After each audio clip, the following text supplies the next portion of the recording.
Poso ela mobandeko esengo mingi ya kozala na bino na mokolo na lelo. Tozo sala mosala sans électricité depuis quelques jours, en tout cas commune ya Gombe pas si mingi na électricité na ebite papa la biso te dit lo eloko nini aza ko réserver pour na commune ya Gombe parce que commune ya Gombe ezali esika oyo to sala ka mosala. Pour décentraliser ville de toutes nos activités essentielles, c'est dans la commune de la Gombe. Alors ceux qui commune à Gombe peut courir zaté. Donc bozo bo mabiso fois double. Déjà la banda qu'on abiso, excusez-moi, to supporter la biso kozanga électricité. Mais si ka musala te, si ka to zelora moi mbongo papa te dit lo mbata la biso likambo ya courant na commune à Gombe. Na banda qu'on abiso ko to sito lemba. To la la biso mulili et tout ça on s'habitue mais en tout cas si ka to zelora mbongo papa bozo bo mabiso double. Là c'est difficile de travailler. Nous travaillons sous stress, pas de courant, pas de nini, pas de ni. Donc, bozo si sabiso mayele, tozo demander toi ba journaliste au kamayele ti. Et c'est ngomingi lelo nazo yambela bino en duplex.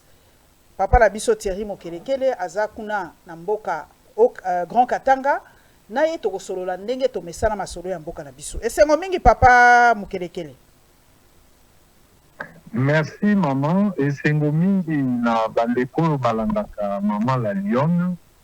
Na manqué battu délai effectivement et ça lit près de 4 mois na za kotoyo mais il fallait na komana nous pona landela réunion sur les kana Grand Katanga sur terrain nazo si lisakala mingi te na komata to kokutana na bilili kuna na Kinshasa esengo merci maman. Papa Mokelekele lokolo zala katanga kuna likambo nini eza koleka na ba creuseur lelo batindenga ba image balobi ezaki na fungurume na moni ça ne va pas gestion ya ba creuseur artisanaux kuna ezo sala mandenge nini. Merci maman pour na mutuna kokoso ekomi poete business le ekomi koleka lelo nanzela oyo na Kinshasa bazo comprendre kaka te pona nini Mzee Kabila alansaki ide wana ya kobanda kokamba ba trésor si na constitution batia eloko oyo bazo benga culture artisanale. Donc culture artisanale wana ba gouverneur nyonso ya ba province nyonso ezaka tapo na Grand Katanga te na Kasai na est ya République ba gouverneur nyonso baza na makoki oyo esalaka ke balandela lolenge nini bana mboka bakoki kozwa mwa misolo mike na oyo tozobenga culture artisanale. Donc kokendaka na mabele kobeta mabele na ligne oyo ya bokoko lingala etini mwa muke donc sur base ya lili laou sur base ya bêche sur base ya biloko oyo mwana mboka akoki kotimola mpe azwi mwa mabele na ye ake koteka pembeni azwi mwa misolo. Les gouverneurs ne s'impliquent pas. Bato nyonso bakota na business. Mzee Kabila na kondo kibasa maliba le babanda eloko wana. Ebandaka na mouvement moko. Mais lelo ekoma ba mouvement ebele, ekoma ba sescam, ekoma ba CMAP, ekoma ebele. Et puis mutu na mutu soki ake Kinshasa na ministère ya mine ou bien soki na bureau nini ya Kinshasa bapesi ye mukanda aye kobengana ba artisano azwi kaka la police mikolo bazo utiliser tina mampinga bake kobengana ba artisano siko ba artisano bazalaka te na ba document na bango oyo epesaka bango nzela bakota bisika songolo pakala basala misala ya mabele wana me mutu asi asombi mabele wana na Kinshasa ba artisano bazoyeba te bakomona kaka bakamion ya basoda to ya bakulufu bakiti bisika wana mobumu ebani nde boye bomoni na ningi na yeba papa Mokelekele mabele eza na mboka Grand Katanga. Est-ce que tango Kinshasa epesaka mabele to epesaka ba concession ezalaka en collaboration te na ba autorité esika mabele ezali comme ba autorité ya na otiaka Grand Katanga parce que ba province ezebeli. Est-ce que tango ba pesaka mikanda ba teki mabele est-ce que ezalaka te ba tiaka bango en copie et tout ça quand même lokola maman Fifi Masuka ko la mukaka te na tongo amoni batu ba yebo mabele une partie ba pesi. Est-ce que maman Fifi Masuka par exemple a yebite que par exemple concession ba pesi ba chinois concession Songolo Pakala Sombi omoni maman constitution epesa nguya na ba gouverneur neti gouverneur Fifi Masuka neti Kiabula sika oyo bamile eza ebele na Okatanga na Lualaba ndambu na Olomami muke na Tanganyika mais ebele eza na ba province ya Grand Katanga o mibale Lualaba na Okatanga baza na makoki ezosenga oyo babengaka loi sur la libre administration des provinces. Nazoyeba te soki bango ba gouverneur batangaka buku wana ou bien ba conseiller na bango ou bien ba ministre provinciaux ya mine est-ce que bayebaka makoki na bango oyo eleki na nzela ya loi sur la libre administration si ekei na ba oyo bazobenga entité de et les ETD les entités territoriales décentralisées. Soki bomoni na ba leti na bunke ya wana. Parce que bunke ya na Fungurume eza mosika te. Soki bomoni leti na bunke ya ETD, entité territoriale décentralisée wana bazo bengango chefferie. Chefferie eza na chef azalaka roi, kuna eza chef mwami Sa Majesté Munongo Busiri Kaneranera. Et pas naye, lokola yebi loi ya entité territoriale décentralisée. Babiloko wana elekake pa naye. Mais babundisaka ye po bakweyisa ye batia chef moko bakoki komanipule. Sikoyo, est-ce que bagouverneur batikaka bamanipule bango? Wana oza journaliste, il faut otuna bango. Parce que loi ezo protéger bango. Gouverneur azana makoki ya koyeba maenyoso pouvoir central azoya kosala na mabele oyo ye azoka. Mais mingi bazolekisa bazotika makambo wana esalema. Depuis que Moïse Katumbi est parti en tant que gouverneur ya Katanga Mobimba, tango makambo wana ebandi, les autres gouverneurs, peut-être Kazembe Musonda, les Azalaki, Yakotanga, Noawana, peut défendre au Katanga. Mais Moïse ne permettait pas aux autorités de Kinshasa, Baya, Babanda Kosomba. Lelo maman, Bisika Ebene, était comment? Attends la ville ya Lubumbashi. Bateka ba espace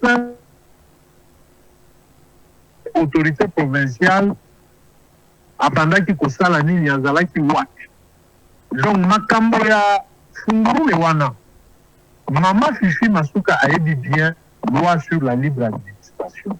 Mais soki azotika Kinshasa ezoteka mabele chinois auti Chine aza na telefone na ye atie kaka map amoni bisika oyo cuivre ezali aye pa na bino kuna na Kinshasa akei apesi 2 millions de dollars bapesi ba document ya 30 km ya 50 km ya 10 km ye akoya kaka lobi epa na ngai ebandi awa ti awa ba village eza na kati ba artisano bazalaka wana depuis 5 ans 6 ans 8 ans mais lokola ye asombaki na Kinshasa aye na force publique bakomi kobengana bato wana ndembo lomoni ba résistance ekomi ebele et tout ça le numéro 1 ya mboka azoyeba te bazolekisa ye kaka lini milinga ba désordre ezosalema. C'est un sérieux problème. Et ebele nde okoyoka ke bana batomboki bakomi kokanga bana baza bakatakatanga boye na boye mpona koterroriser population ya bisika oyo Kinshasa atekama te. Ça s'est fait dans plusieurs endroits na Okatanga na Lualaba, et les gouverneurs sont des victimes. Il y a bango moko, les gouverneurs sont des victimes à Kinshasa par manque et à respect à loi. Ok, merci en tout cas. J'espère que autorité à Bamboka na biso bakoluka vraiment kozwa solution na makambo po ba image batindelinga lelo ezaki penza jusqu'à la mort d'homme ezosala penza esengo mingi te, parce que on peut pas perdre jeune boye jeunesse ezali force makasi baza koluka façon. En tout cas j'espère que maman Fifi Masuka ba gouverneur mususu bakoluka ba moyen ba voisin moyen pour na ko silisa makambo ya ba creuseurs artisanaux, parce que ça donne une très mauvaise image ya République démocratique du Congo. Question toke na dossier mususu ndeko nanga mukelekele ba Belge ba ebisi biso boy. Les raisons économiques, sociales ou financières ne constituent pas de motif de demande d'asile. Bruxelles insiste sur le respect de la Convention de Genève. Bilomo boyebi ke au commissaire wana ye awa ko yebisa biso ke ba demande d'asile mingi na Belgique ba ko boya yango po emati. Il y a beaucoup de Congolais qui demandent l'asile, soit en France, en Belgique et dans les pays moussous. Ozo expliquer augmentation en ni papa Thierry Mukelekele.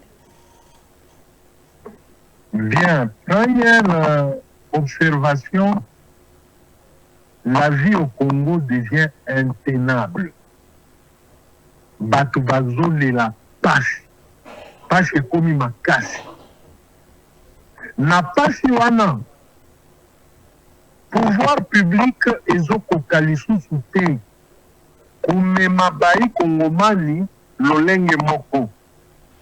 Na émission na yo moko nayebisaka yo lili moko ya monoko ya Katanga nalobaka walwanji otuninga eza nini nayebisi yo mutu na ndenge na ye na mokuse na lingala. Donc Congo na biso lelo ekomi mutu na ndenge na ye. Touti kosala dossier ya Fondini. C'est parce que tout le monde fait tout ce que ezoleka na mutu na ye asali. Et il n'y a personne oyo akoki koempêcher. Maintenant, ça pousse plusieurs familles bao baza na mwa mbongo babanda ko sécuriser nanu. Surtout ibali nde bazotinda bana na basi. Ebele si basi na bana mingi il y a des couples hein, de toutes les façons comme le quoi norme pas na biso moi si na mboka mususu na bana mobali pe na mboka mususu na bana. Et comme on dirait c'est la normalité d'un foyer en RDC. Non, parce que mobali alobi oyo soki likama eye ekutanga tanga moko. Ata soki ngana kufi moi si na bana bazali banda akoki kobokola bana mais nana tikali nanu po na beta libanga. Est-ce que maman la lionne, est-ce que c'est normal que yo mwana ya Congo mwana ya kino au lieu que le beta libanga libanda le beta libanga na mboka na biso? C'est ce qui nous arrive nous les hommes congolais. Donc on obima na tongo, tu ne sais pas ce que tu fais, tu ne sais pas là où tu vas. Oye kokutana na yo le yango business neti biso tosala ta presse soki bazinga na nini investigation soki bazinga na reportage na kini. Donc ce n'est plus comme avant où tu avais un canevas au lobby semaine oyo lundi na kobanda na tel mardi na kozala na tel ministre ti samedi na kozala na tel ministre, dimanche na kozala na synthèse na ngaya semaine mobimba, et puis je vais commencer à publier. Et ça, les sous-soutés. Et comment les bakou aujourd'hui un reportage? Alors, tous ces hommes-là qui amènent leur famille, majoritairement, ils en passent. Paix au Banda, le lendemain est incertain. Si quoi, la majorité, on a. Et maintenant, ce sont ceux-là, ce sont ceux-là qui évité bango bazo banga nimba. Parce que ceux qui ont l'andi est belé, n'a pas réaction à ta ambassade est belé. Ba combo les obima, ce sont ceux-là, bao bazo kambamboka. qu'il soit DG, qu'il soit PCA, azala ministre, azala ce qui paraît paradoxal, hein, de Konangaï, c'est son Nengolobi, ça paraît paradoxal que les bana y a DG, y a ministre, y a sénateur, y a député de bana poto. Bangonde bazoki misabana. Ça paraît paradoxal. Oui, maman. Bango bayebi, biso toyebi te.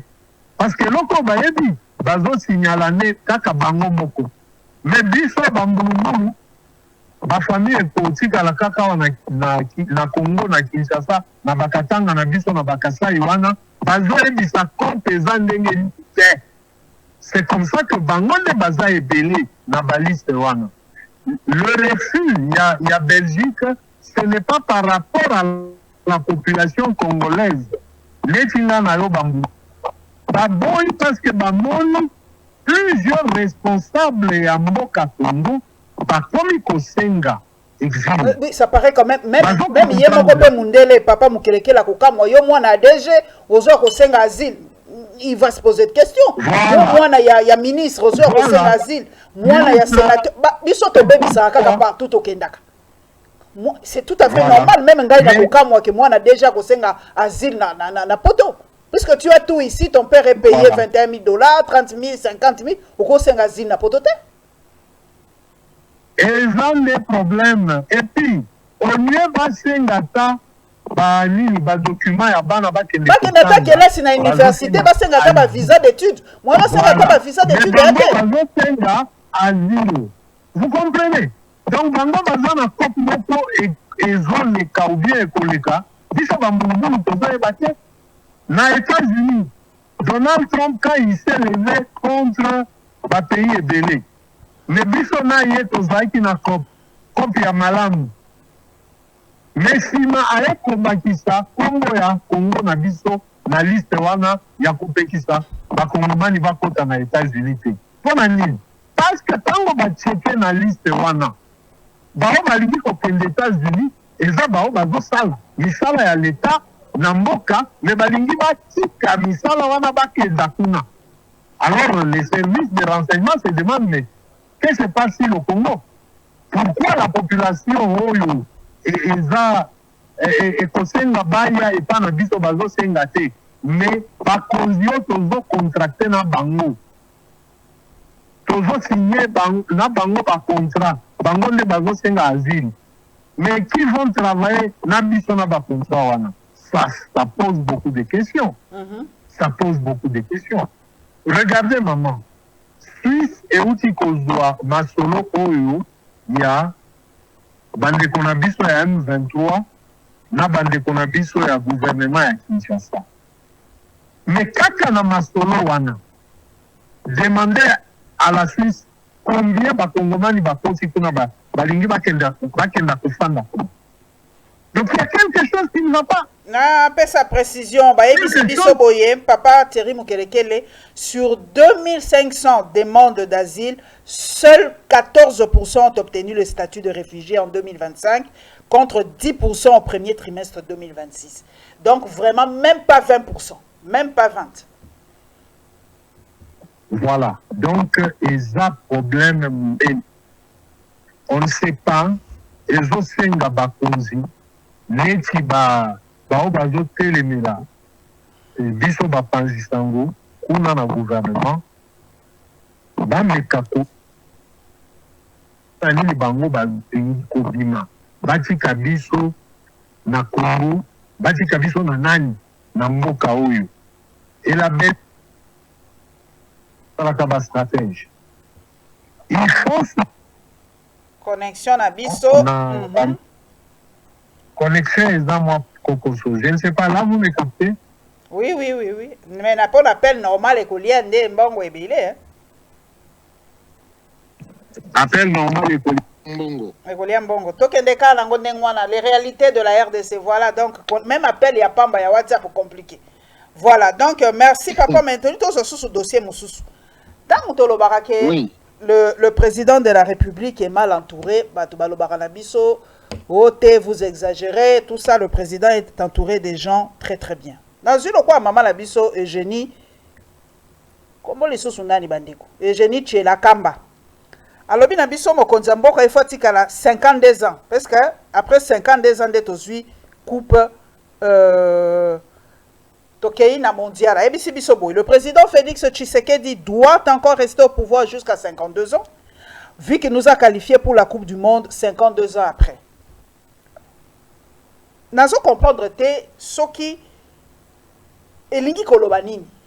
Est-ce que coupe du monde wana yango wana nde température il y a économie ya mboka na biso parce que de toutes les façons na yebite hein soki na ezala kopeka simple qualification na le coup to beti ata balle était contre Portugal.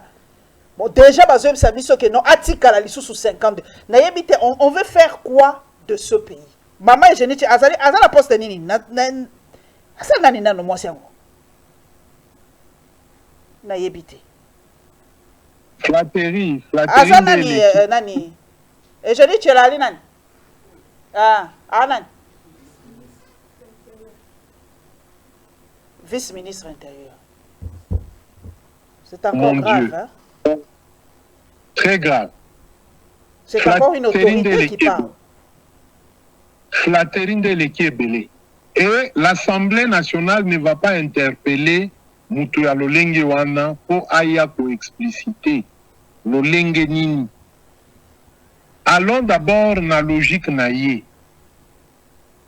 En 2028, ils ont fait mandat à Mokonzi Mboka.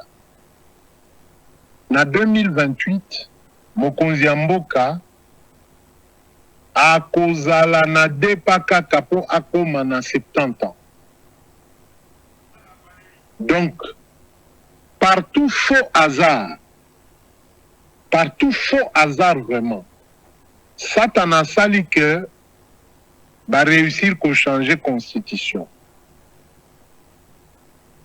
Babakisi 7 ans et commis 14 ans. Dans 14 ans, à partir de 2028, c'est-à-dire Mokonzi Mboka a eu 16 ans. Donc, Abimana pouvoir na 86 ans. Parce que na 52 ans à Kokomate. Dans 14 ans, dans 16 ans, à Kozala déjà na 86 ans. Donc, obtenir un autre Paul Biya, c'est ça? Au comprendre, toujours ça la calcul simple, na modèle na ye oyo, ceux qui s'attendent à bénir bango, ba bongoli, ba changer constitution. Donc, dans 16 ans, à cause de la 84, 86 ans. Paul Biya, pays nae, ezaneti bandundu. Talandenge, azoko kalisusu te. Pays wana ya Paul Biya ezaneti kaka bandundu. Est-ce que dans la logique, na Congo ndenge zali, à 86 ans, moutako, konzayango lolenge nini. Donc il y a ba flatterie moko ezangatina. Ce qui est kobanga lokola nini remaniement gouvernemental ezoya. Azare ye moko te bolanda batu ya nini ya CCU. Papa na mwana na ye. L'autre veut se maintenir. Ouais. L'autre est son fils. Le fils veut se maintenir na Moussala. Le vieux makambo a komi koloba. Ba kongomani nyonso bazo sala wa. Ezaneti match. Ceux qui papa en a lobby bato wa donc a raté but. C'est impossible. Maman, yo okutana na Che Okitundu. L'excellentissime Che Okitundu. Est-ce que vous reconnaissez Che Okitundu? Maman, moi j'ai eu la chance d'être le chauffeur de Che Okitundu. J'ai eu la chance d'être le chauffeur de Évariste Bochard. Mais je ne reconnais pas ses papas aujourd'hui. Donc, nazo comprendre qu'est-ce qui se passe à Kinshasa, quel est le venin oyobazo tchana mupepe ezo simba ba papa nyonso wana. Quand vous suivez le professeur historien Kamba Ibwacha, Azobenga constitution chiffon. Mais maman, je me suis dit, est-ce que le diplôme autozoa na ba université eza ya solo ou bien eza qui intelligence artificielle? Professeur Kamba Ibwacha. Maman demandait aux étudiants, oh bah les cas pour le professeur Kamba Ibwacha. Mais biloko professeur wana azoloba likolo ya constitution. Il va jusqu'en Chiluba pour démontrer qu'il n'a plus de termes en français pour convaincre que la constitution est amabée. Professeur d'université. Maman, nous arrivons à un point où si le chef de l'État ne tire pas attention, il ne verra pas les boulots et les bossonaïs. Des aventuriers moko babimi tozo comprendre. Le vieux Lambert Mende vous dit clairement que c'est comme qui dirait Kabila les avait, je ne sais pas, envoûtés, babanda qui au monde a bien été. Maman, allons dans la logique de Lambert Mende. À cette époque-là, Joseph Kabila ne faisait pas des études universitaires. C'était un président, Lobaka, un président qui n'avait pas fait de longues études. Mais eux, les Mendes étaient déjà des professeurs. Les Varis Bochab, les Cheo Kitundu, tous ces mondes-là étaient des professeurs autour de Joseph Kabila qui n'avait pas un diplôme d'université. Mais Kabila a silisi mandat naye à Kekotanga a commis qu'on soit diplôme d'université. Ce que Kabila a lobby des professeurs. Mon Dieu, na ebité na lingala ba terme ki makangai. Je ne sais pas comment na limbole la bino masolo yo to komi ko vivre. Kabila uti ko silisa. Kutu azo alingi a défendre nde. Mais ba oyo bazaki nzinga na des professeurs des années et des années. Mais moi na bango atiki kibokonzi ke kotanga a lobby 2 fois. Vous êtes en train d'entendre ce qui se passe dans le pays. Comment est-ce que des scientifiques vont commis à niveau en amont? Et comment est-ce que le pays peut avancer? Parce que Bambo Kanyoso, Bozo, Yokaba, États-Unis, Banini, France, Banini, ceux-là qui font avancer le pays, c'est les scientifiques. Aujourd'hui, les États-Unis sont en difficulté parce que Tatawana a Bengani ba scientifique, Pembeni Nae, a dû ba businesser de après si Bango ba place à Komiko Konza. C'est pourquoi les États-Unis sont en difficulté. Mais ici chez nous, eza ba professeur d'université nde ba tiki ba papier na bango ya ki professeur ba koma ba businesser na politique. Par rapport, oui, Papa Nangaï, par rapport, il y a Kakatotika à la ministère, il y a intérieur, il y avait un député ou à Sala qui pétition pour être Papa Jacquemin Chabani à Tika Moussala Naye en tant que ministre intérieur. À l'objet à l'EVA qui déjà quelques signatures, oui, puis l'insécurité, et comme il y a partout, à Kinshasa, mais vraiment dans la capitale, l'insécurité bat son plein.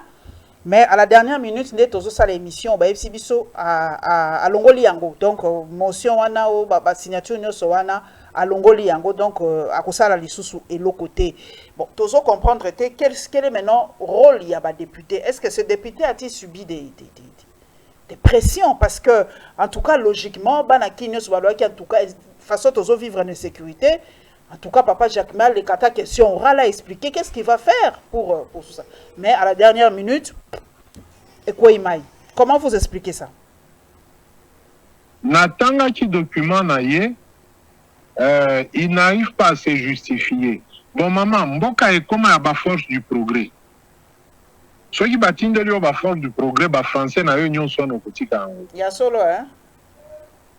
Ouais. Mboka est comme à la force du progrès. On ne sait même plus utiliser les services Oyo, ESA, institutionnels. Force du progrès a commis Kosala Moussala. Donc, pour te terroriser, bah, continue de la force du progrès. L'insécurité est partout. Et lokoto sengaka na ministre de l'Intérieur, il fallait à ça la manso. Atala lolenge nini, la séparation ya pas pouvoir régalien au yazanango. Maman, azana pouvoir ya donc ministère oyo ezokamba makambo ya intérieur.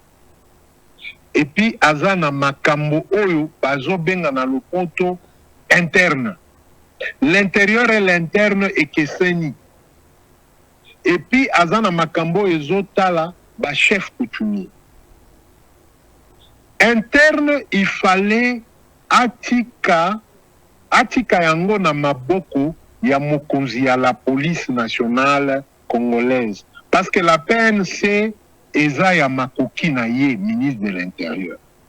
Donc son technicien, il y a service interne. Interne lingi kolobanini. Makambo ezolandela sécurité, ezolandela ordre public, ezolandela renseignement. Vous comprenez? Jo service, des services internes. Na oyo, il fallait à Kambango, il fallait IG, inspecteur général, il y a la police nationale. Ye peut-être azana ngongate ya kokende na bureau, ye akocha mutu na ye. Mutu na ye wana il faut azala mutu ya service généraux ya la police. Service généraux ya la police etalaka makambo nyonso tina makambo azandu, tina makambo ya batalo na ba magasin na banini. Ça appartient au service interne ya ministère wana. Donc bango balandelaka koleka kutu na service ya commerce extérieur ou nini ba service wana ministère ya commerce et tout. Ye ministre de l'Intérieur azana makoki wana. Police koki kokota na ba magasin kolobake bozo matisa batalu lolenge nini. Lundi ezalaki boye, lelo mercredi ekomi boye ndenge nini.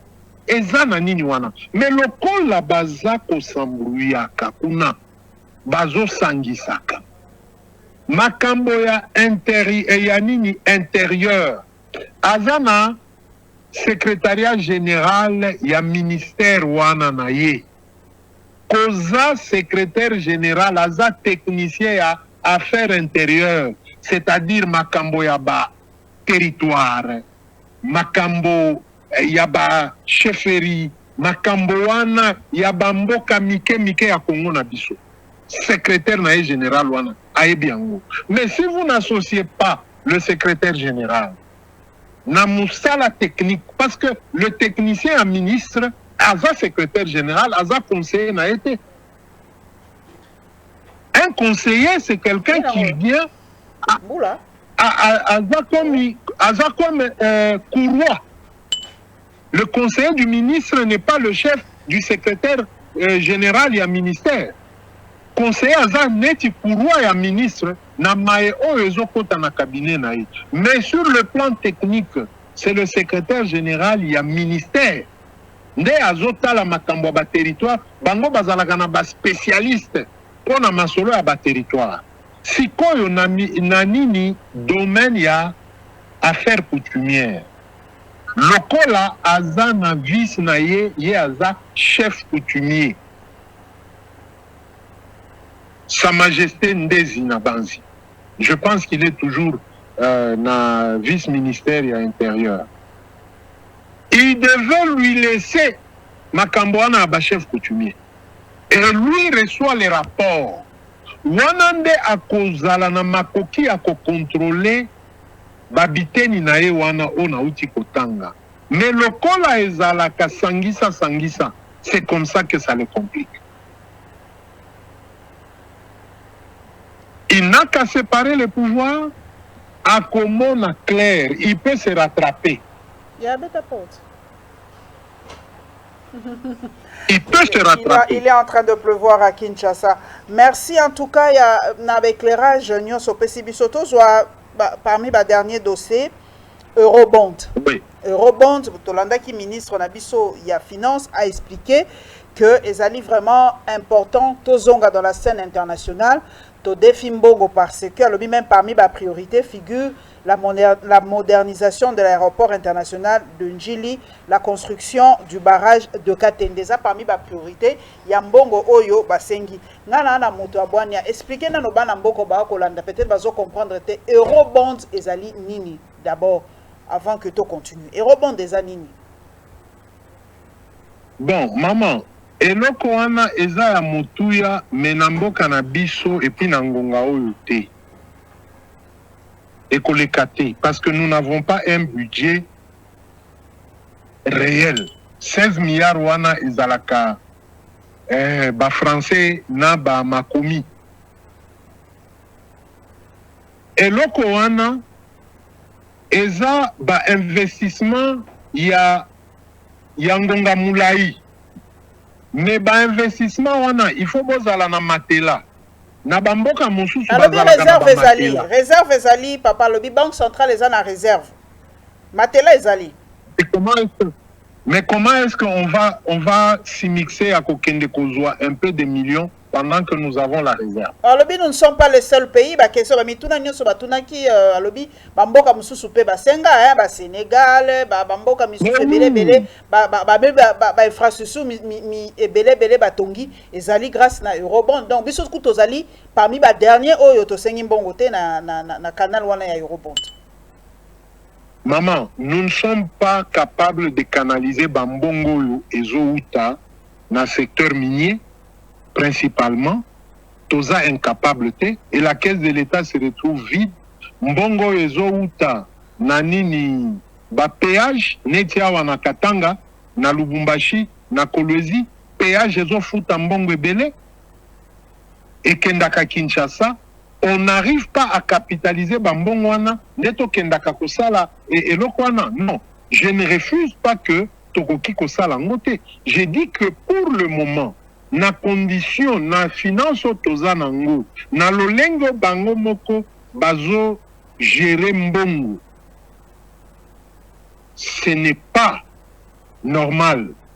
Business wana ekopesa biso ba nyongo moko, je ne sais pas. Il nous faudra un autre Joseph Kabila. C'est sur 10 ans, hein, c'est pas Eloko ya Lelo Lobby, donc c'est échelonné sur à peu près une dizaine d'années, donc on aura le temps, il y a qu'à capitaliser, il y a qu'à tonga ba infrastructure, pe ba infrastructure, on est qu'au beau tambon, on peut te rezongi sango facilement, c'est pas Nyongo ya Lelo, hein.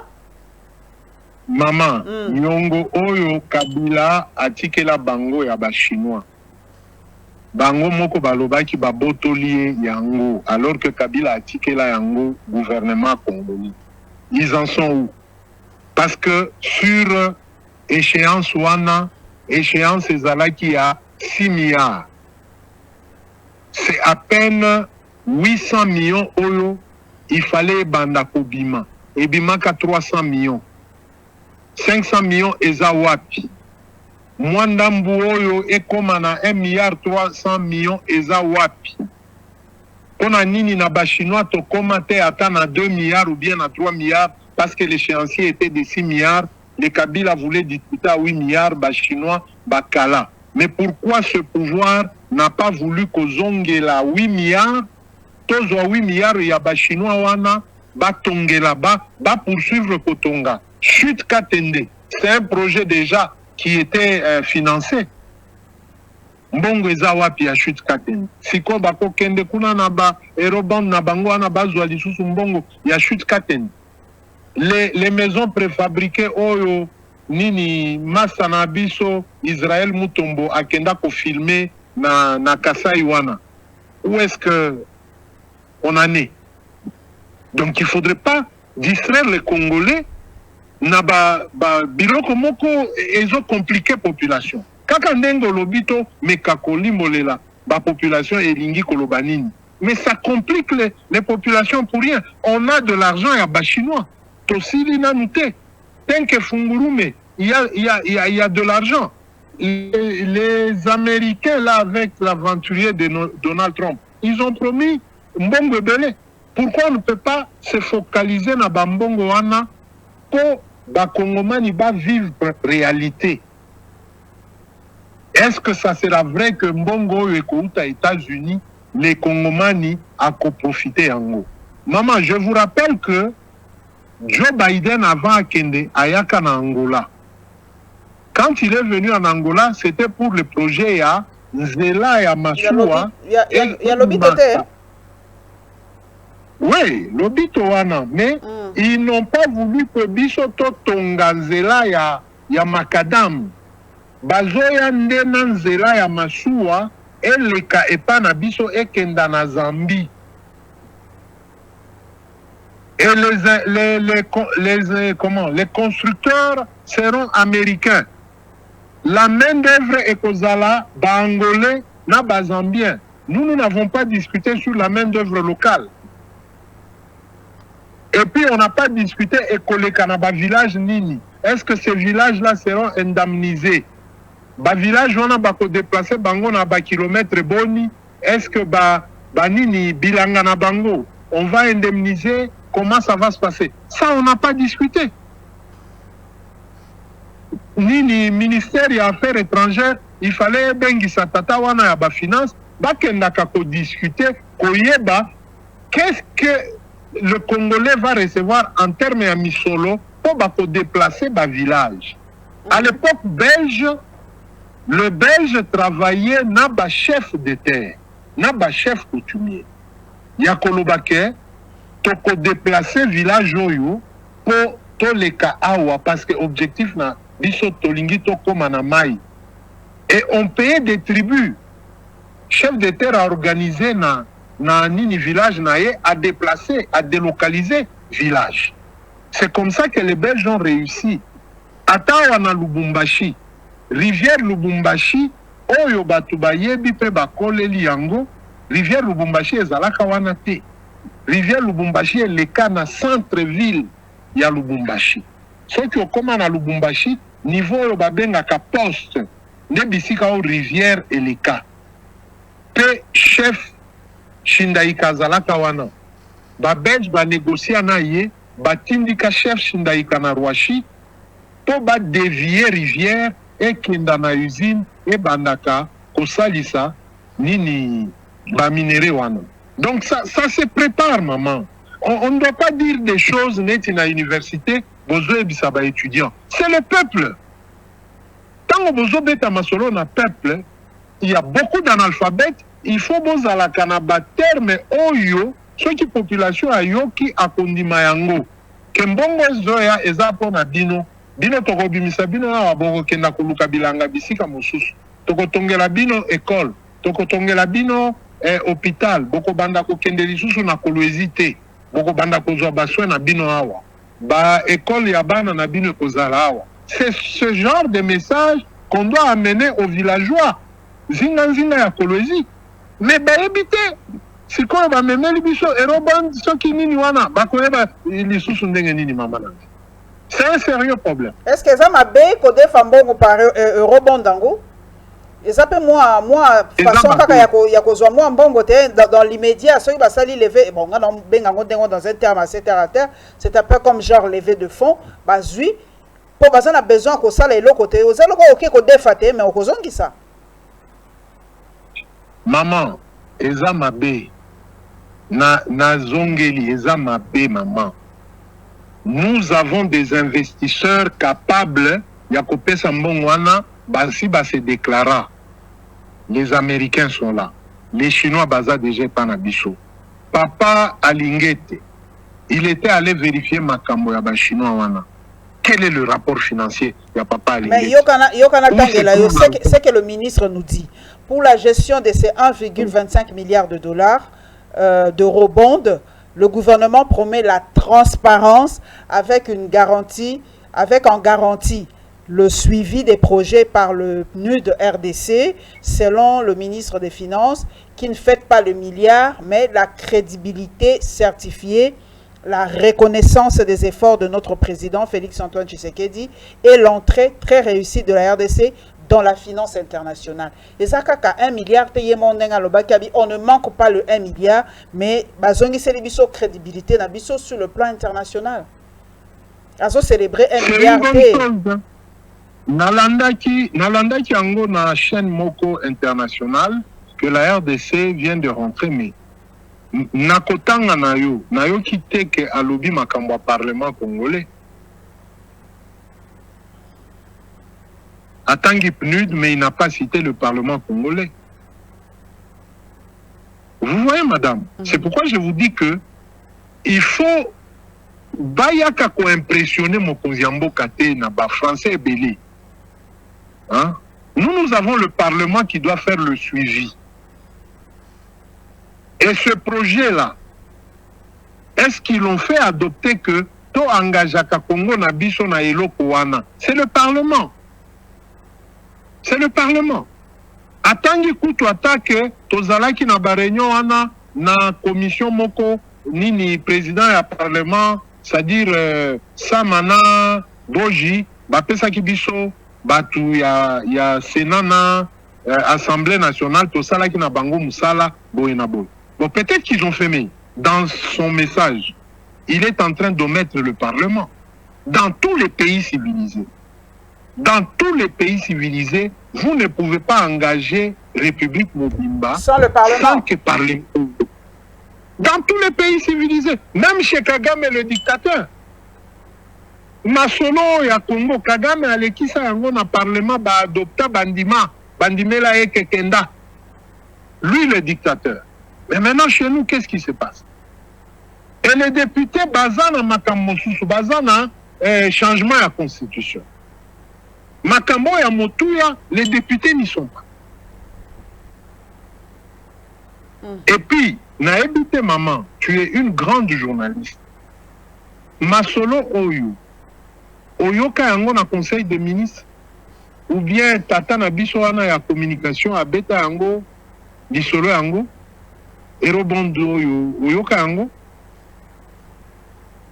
Moi, je viens d'apprendre seulement à communiquer oyo.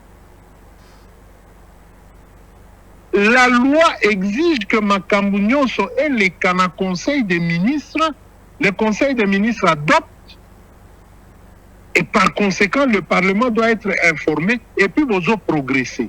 Peut-être que Basala Kiangome a commis l'ibissoté na ba communiqué na Yohan.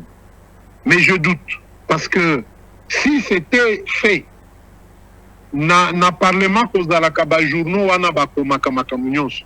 Tolingaki toyeba ata kolekela bande kona biso basala kana ba parlement que le ministère ya boye na boye et sali boye tokozwa ba aérobond, même un ou deux députés balingaki balobelango na ba télévision na ba Twitter na ba nini, mais on n'a rien entendu. Et outi kaka likolo pam aérobond de quoi on est déjà aimé par le monde, on nous met dans les trucs là. Non maman, c'est ça le mal de notre pays. On ne respecte pas la réglementation. La règle d'or, OESA, Constitution Nabiso.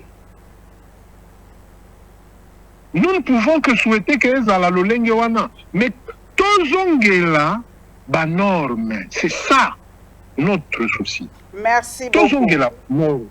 Merci Papa Thierry Mokelekele. Je ne me suis même pas rendu compte que 50 minutes est passé. La télé, c'est le temps. Vraiment, merci depuis le Grand Katanga. Merci d'avoir accepté de faire ce duplex. Oui. 45 secondes. Hein? Je vous en prie. 45 secondes. Oui. Nalingaki na tuté na dossier ya Mukena wana. Entre guillemets qui balobi azakuna balobi ndenge tozoyoka kaka na baso mususu qu'il est au Grand Katanga là-bas? Non, c'est faux. D'ailleurs, je viens d'avoir l'enfant de feu, le gouverneur honoraire et 2 fois ministre de la Défense et ministre des Hydrocarbures, le pasteur, professeur Aimé Ngoui Mukena Lusadiese. On a cité que son père travaille à la DGI, DGRAD, je ne sais plus. Travaille à Kasumbalesa, son père? Oui, quelque chose comme ça. Ok. Quelque chose comme ça. Mais il n'a rien à voir avec la famille de feu le gouverneur Mukena. Ah, ok. Donc, oui, Bango Nyonso Bazo Koma que Aza 7e enfant, il a fait le gouverneur Mukena Eza Lokuta. Na solo lina famille, Koutou Basali mise au point, et puis Bazo Yebisa Bato Oyo Bazo Koma. na kombo ya papa na bango bazokebisa bango. Ceux qui est kobi, ils finiront par saisir la justice pour récupérer. Mais Oyebi, moi le pourquoi de pourquoi il a pourquoi l'autre est mort, le soubassement de ce dossier, c'est quoi? C'est toujours l'argent? Moi, j'entends une somme de 100 000 euros des marchés et tout ça. Donc, quel est le mobile de l'assassinat? Vous avez une idée? Bien, le mobile tourne autour de l'argent. Toujours continuer l'investigation. Et puis, Tolandi, vidéo, contrairement à l'observation à Batebele, nous pouvons soupçonner que moi, Nawana Akimi, il faut que le service ait salisaye pour Azonga aya copier sa version naïe. Parce que le lynchage médiatique, ça risque de faire que ceux qui bazouillent, on peut aussi le tuer et nous ne saurons jamais la vérité. Donc, les Senga, service, sa assurance, ceux qui azawapi abima pour appeler sa version de Fenaï. Parce que la version que tout le monde donne, c'est lui le meurtrier. Or, tout le monde n'est pas juge. C'est le juge qui détermine. Ça, c'est ce qu'on appelle la clameur sociale via les réseaux sociaux. Aujourd'hui, ils ont la puissance. Voilà. Parce qu'il y a déjà un communiqué wanted déjà qu'on le recherche. Et je vous dis, la force de la clameur des réseaux sociaux, ça peut vous tuer avant même que la justice ait fait son travail. Il est déjà condamné par la justice des réseaux sociaux. Par les réseaux sociaux. Donc, nous attendons simplement... Sous le plan de droit, à ta papa Naïs qui a colanda émission, sur le plan de droit, il doit aller devant la justice pour que la justice, pendant qu'on recherche son enfant, que la justice puisse protéger.